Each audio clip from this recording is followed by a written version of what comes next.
Welcome to The Topic, where we highlight Houston Community College, our students, our programs, and our reach into the community.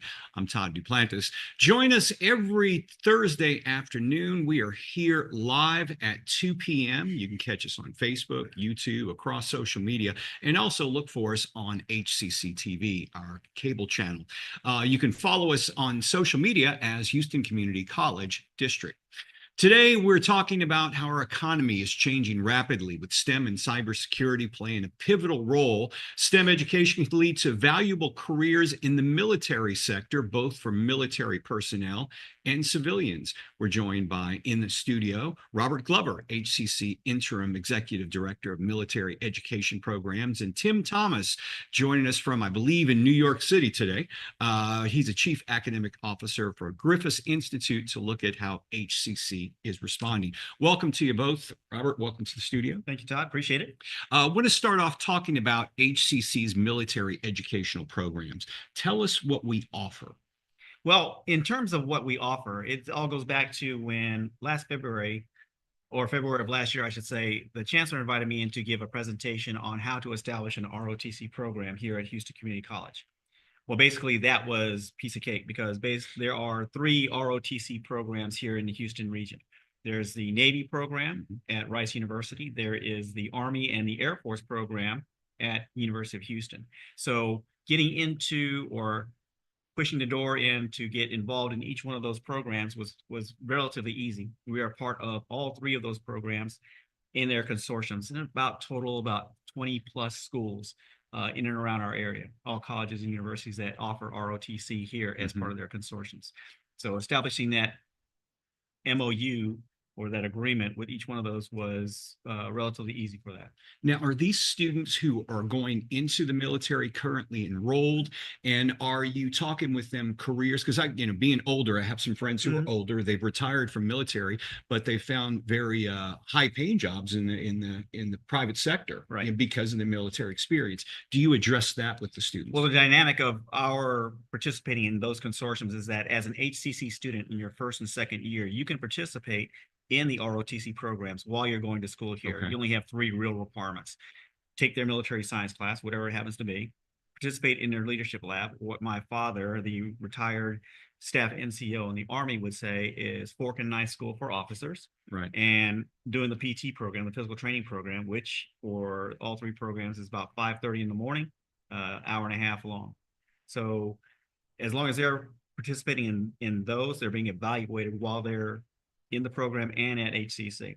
And they're being evaluated for a future scholarship, what we refer to as a side load scholarship, that will pay for their tuition, their books, and their fees while they're finishing out their bachelor's degree program. There's ROTC training programs. A lot of people pay good money for that type of training in the morning to go take those classes. Absolutely. So you get in physical shape as well. Let me bring you into the conversation, Tim. HCC has been selected as a virtual institute under the VICEROY Scholars program.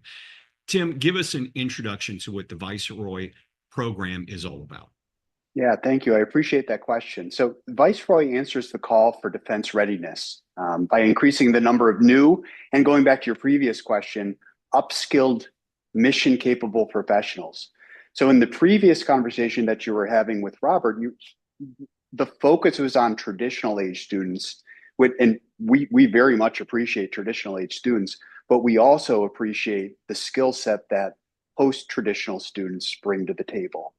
So VICEROY provides opportunities for both traditional and post-traditional age professionals to rise to the occasion to fill a critical cyber spectrum research and operation positions within the Department of Defense. Our focus is on both enrolled position, in both military positions and civilian positions, which is why ROTC is a good fit, and the upskilling of post-traditional populations is also a good fit for the needs that we are trying to fill for the Department of Defense. How does VICEROY fit into HCC's existing programs? Well, the program itself, the military education program here at HCC, is basically designed to provide opportunities to our students, both prospective students, high school level, as well as our current students who have an interest or want to pursue a STEM career. In this particular instance with the Viceroy program, we're talking about opportunities for students that are from the communities that we service, all right, having the ability to achieve a college education as well as an affordable college education, or as I phrase it, virtually debt-free. A lot of things, especially with respect to the cyber force, is what I refer to as a high demand, a lot of boat spaces, low density, not enough people type of job skill. And so when Tim references upskills, we're talking about our current students who are interested in pursuing a cybersecurity degree and then going on to work in the Department of Defense as either a DoD civilian or going the military route and becoming a uniformed officer in the same program, in the same skill set. So as we work towards that, the benefits for Houston Community College is basically threefold. It's about our students and providing them with enhanced career opportunities and the financial support needed to help them gain real world experiences and support our national security interests.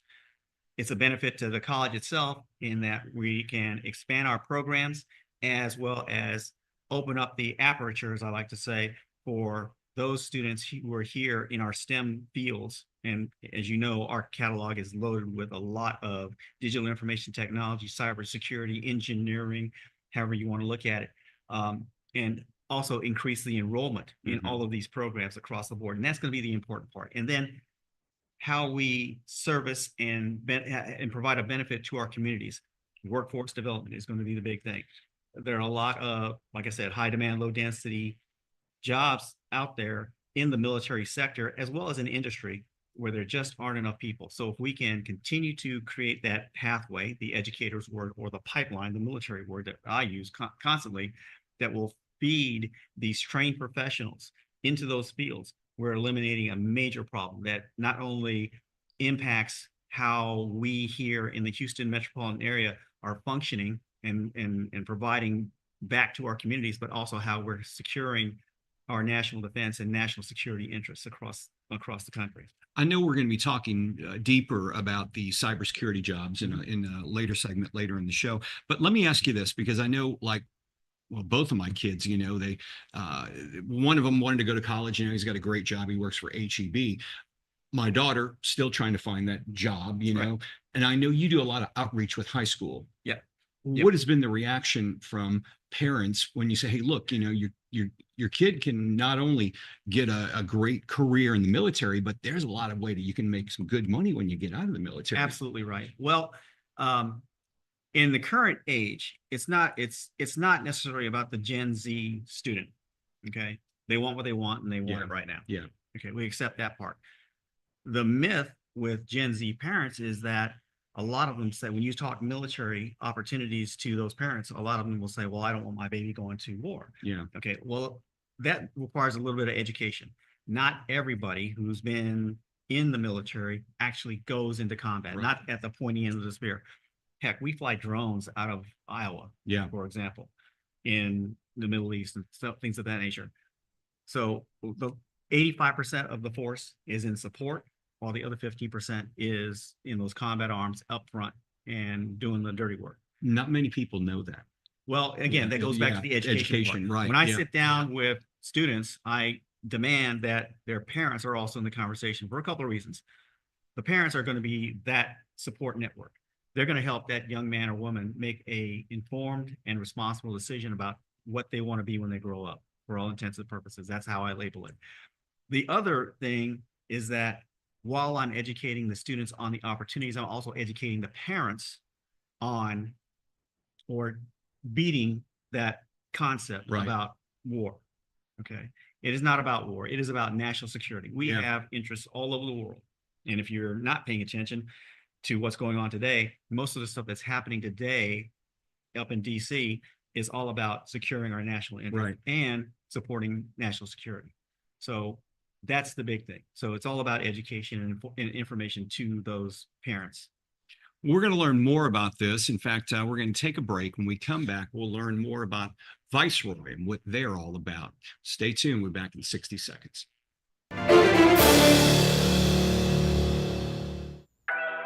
Sometimes what you need just shows up. Houston Community College has your back, whether you're knocking out some basics or upping your game for a better job. Enroll today for spring classes and frame your future with HCC. For more than a year, we have kept you informed with more than 500 remote episodes.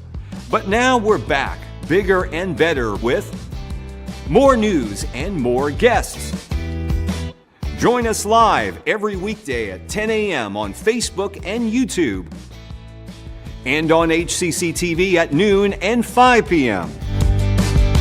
You can watch from anywhere. We go where you go.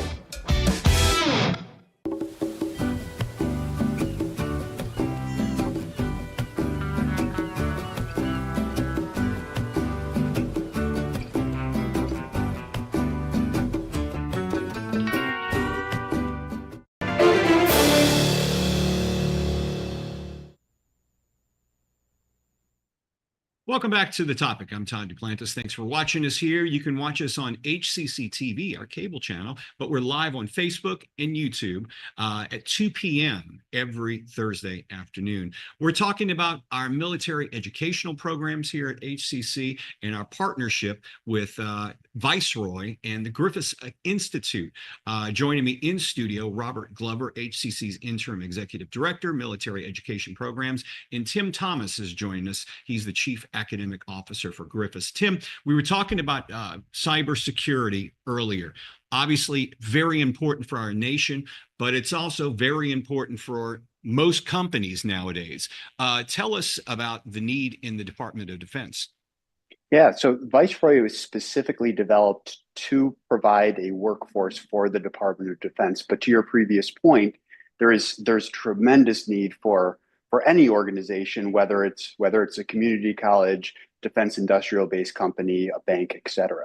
Specifically in the Department of Defense, there are currently approximately 27,000 unfilled cybersecurity positions, which is in itself a large number, but incorporating all of the external entities, that number becomes exponentially larger. So if I go back to a comment that Robert made in the previous section of, and Robert, I'm gonna kill your comment, but high needs, low density position.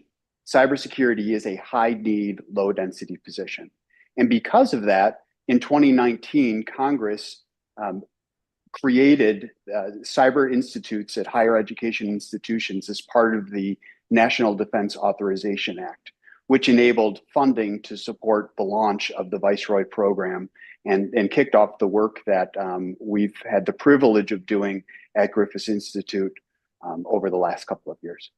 Do you know, since 2019, how many workers that this program has been able to provide to the Department of Defense?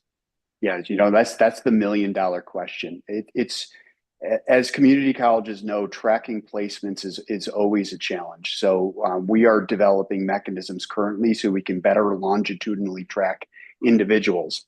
I have fantastic stories that I can tell about specific individuals that we have been successful tracking.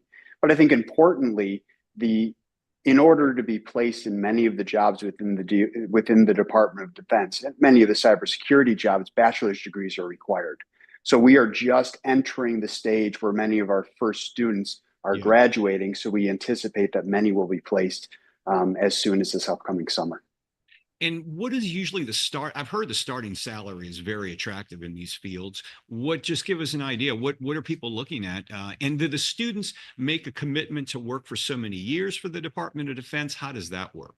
Yeah, that's another great question. So the starting salaries are in line with the federal pay scales. Good federal job, good benefits, good opportunities within the department, and there's a lot of transition between the Department of Defense and the defense industrial base, and then back to the Department of Defense. So you see a lot of movement in these places, which enables really good career mobility. In these jobs, I would imagine, with everybody worried about job cuts across the government, nobody's going to be getting rid of cybersecurity defense people that work in that field. Yeah, tremendously understaffed and of critical need. Just imagine that forward-facing military base in contested territory, somebody has to maintain secure communications, right? That is essential. Somebody has to create the tools that our warfighter will be able to use to maintain U.S. technological dominance. Critically important. It's those two skill sets that we are creating with the students that we support in the Viceroy program. And these students are going to be protecting the country. I mean, they say now people aren't worried necessarily about, an attack on the homeland, nuclear attack. People are worried about the fact that we're going to lose our grid, or we could be attacked and lose our communications. I mean, here in Houston, we lost cell phone coverage about 1.5 years ago, and everybody went crazy. What do we do now? Is that what these trained students are going to be doing, trying to protect us from these oncoming attacks? So yes, and yes. I mean, that is part of it. Protecting our critical infrastructure is essentially important. And I imagine in Houston, not only with the petroleum industry, where that is critical infrastructure that has to be protected, maritime security, critical infrastructure that has to be protected. So that is part of it. But another part of it is developing new technologies that can be quickly deployed to support the warfighter. Robert, I want to bring you into the conversation because I know some concerns with some students, like, especially parents. Well, my son wants to live here in the Houston area or the Texas area. We want to be near them. Are these jobs, especially if you go to the Department of Defense, or you're always going to be going to DC, or could you be stationed other places? Well, when we say Department of Defense, Todd, we are talking about the entire institution of the Department of Defense, whether it's Army, Navy, Marine Corps, Coast Guard, Air Force, Space Force. Please note how I did that, ladies and gentlemen, because there will be a test afterwards. There are DoD jobs all over the country. The thing that we have or are a little bit lacking in is a very robust defense industrial base here in the Houston area. And so having that, building that up here, and HCC being able to provide skilled workers and appealing to our veteran community, who are also students here at HCC, go back into those communities and back into those jobs is going to be critical to helping to build up that defense industrial base here in the Houston area. I think the thing is, with me, especially running the military education program for the college, is that I didn't just start with the high school students. I went down to the middle school level. If you're not aware, in Houston Independent School District, they have started the Cullen Military Academy, which is a junior ROTC program for 6th, 7th, and 8th graders. And I'm also in the process, simultaneous to this, to writing a Department of the Navy STEM education workforce grant, which we just submitted our white paper for yesterday, that takes a lot of STEM opportunities and implants it right there at the middle school level. And plus, my plan is to put tutors there also, introduce them to ROVs, remotely operated vehicles, underwater vehicles, and drones, and other STEM related technology. And then as those kids matriculate to high school, whether they go into the JROTC program, so they stay civilian students, how we continue to track them and provide them those opportunities so they can enhance their STEM skills.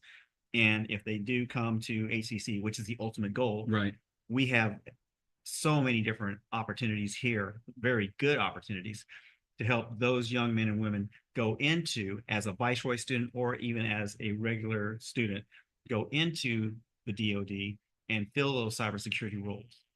A lot of exciting things happening here at HCC. We're talking about our military education programs, partnership with Viceroy, and jobs in cybersecurity. More coming up next. We'll be back in 60 seconds.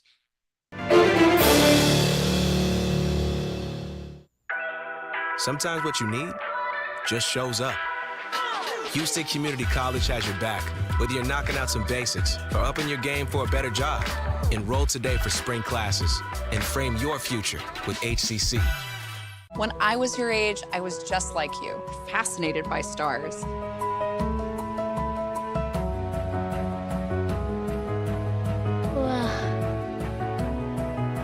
But now I get to search for life in the universe. And who knows, maybe life is looking for us too.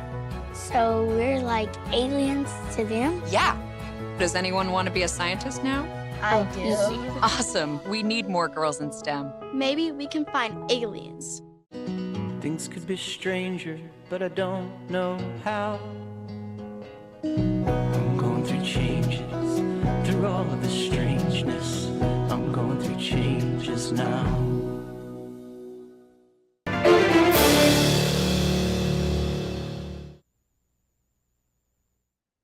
Welcome back to the topic. I'm Todd Duplantis. We're talking about our military education programs here at HCC, partnerships which could lead to jobs in cybersecurity, working for the Departments of Defense. I've got Robert Glover, HCC Interim Executive Director of Military Education Programs, here in the studio with me. Tim Thomas has joined us from New York. He's the Chief Academic Officer with Griffiss Institute. Robert, I know we've got a new partnership with Texas A&M. Tell us about that. Well, when we got picked up, or actually when I was soliciting Tim, for example, for getting into the Viceroy program, he made the connection, the virtual connection between HCC and Texas A&M to get into the Viceroy program. So talking with John Romero, one of the professors up there, who's the program director for their Viceroy program. Texas A&M has a consortium. Mm-hmm. Okay, so it's now us, Prairie View A&M, and Texas A&M San Antonio, who are in this consortium, and they all have their own Viceroy programs. So what we're trying to do here is take advantage of that partnership. I am proudly saying a graduate of Texas A&M University. So, and we're not going to talk about how long ago I went to Texas A&M, so we're going to let that go. But it's all Who was about quarterback then? Yeah. No, I will not answer that question. But so this is about how we get our students partnering with Texas A&M, Texas A&M San Antonio, and Prairie View A&M, working together in this consortium to fill that gap, fill that void that both Tim and I have talked about. And also, the primary mission is about national security. So that's the biggie. That is the biggie that we're trying to accomplish. I know a lot of people are wondering, this sounds complicated. How do I apply for this? How can students apply? I know it's not a complicated process, but how do they do it? It's not complicated, but it is detailed. I've created an application. I've created a rubric that myself and the individuals off of my advisory committee, who are helping me with the selection process this time, go through and select top-notch students here at HCC right now. And for this particular, because we were incepted into the program on the 18th of March. So here we are, the 10th of April. Tomorrow, I'm going to be making an announcement after I get the evaluations back from my teammates about the first 5 cohort students who are going to form that cohort for the Viceroy program here at HCC. That's what I was going to ask. I guess they do go into a cohort where they can get to know. So they're going to go through this process together. And every year, for as long as I'm here, at least, early spring, I'm going to make the advertisement. We're going to open it up. And next year, I did concentrate on cybersecurity majors this year. Next year, it's going to be digital information technology, computer science, computer engineering, and cybersecurity majors who are getting ready to finish their freshman year and will be able to devote their sophomore year to being a Viceroy Scholar here at HCC. Tim, I know you guys also bring these students and give them a chance with summer internships. How does that work? Yeah, so with the Viceroy Network, we currently have 45 universities as part of the network. You heard Robert talk about a couple of those, including HCC just a minute ago. And all told, there's approximately 1,500 students that are part of the Viceroy initiative currently. We understand that the Department of Defense is a black box to most of these students, and that's purposely so on the department's from the department's perspective, because they can't openly share what happens in many of their facilities. And we firmly believe that the fact that it is a black box makes it much more difficult to place students in employment there post college programming. Because of that, we've launched 2 different immersive internship programs that this upcoming summer will be supporting approximately 180 students in our network. They're 8 or 10-week experiences. Currently, there are offerings in 14 different Department of Defense locations in 10 different states around the country. There are opportunities in Texas at Joint Base San Antonio, and we are also sending students to facilities in Hawaii. Those students come onto Griffiss Institute payroll. We process secret clearances if those are required for the internship program. That's a huge benefit if a student is able to attain one of those prior to completing their college experience. We pay an hourly wage to the student. We support transportation to the internship location, and we will support local housing for the student, because we want the student to be able to fully engage in the experience to learn about the Department of Defense culture, to learn about the Department of Defense mission set and problem sets, so we can more successfully land them into Department of Defense employment post-college degree. Would they be able to continue working full time after this internship, or is that something that they just won't know till they graduate? Yeah, so I mean, the goal is that the internship it provides a long-term interview for both the intern and the employer, and if both of these two entities are happy after the 10-week experience, and there's an opportunity for full-time employment at the host site, the goal is long-term employment in the Department of Defense. We have numerous stories of where that pipeline has played out over the last couple of years. We've got about a minute left, Robert, but I want to ask you, what's the average age of students that are going into this program and when they're going to possibly working? If you use the 22-person applicant pool that we drew from, and that was basically from 100 students in the cybersecurity major, 22 actually applied. The average age, let me rephrase this, 20 is the average age if we exclude one applicant who happens to be right around my age. Wow. Okay. Okay. And I did have a conversation with her today, and her desire to contribute to our national security mission, as well as use what she's learning in the cybersecurity major here at HCC, is her motivator. So that's incredible. Yeah. If she makes the cut, which I'm pretty sure she will, if she makes the cut tomorrow, she'll raise that median age up quite a bit, but it's about the 19, 20-year-old. And oh, by the way, one of the applicants that we're actually looking hard at is in the Air Force ROTC program at UH currently. It sounds like a great program, and certainly, and like you said, a very wide open field where they need a lot of job skills indeed. right now. Well, we want to thank you both for joining us on the show today, and thank you all for watching The Topic this afternoon. Join us next week at 2 p.m. Central. We'll be live with another show. Have a good week.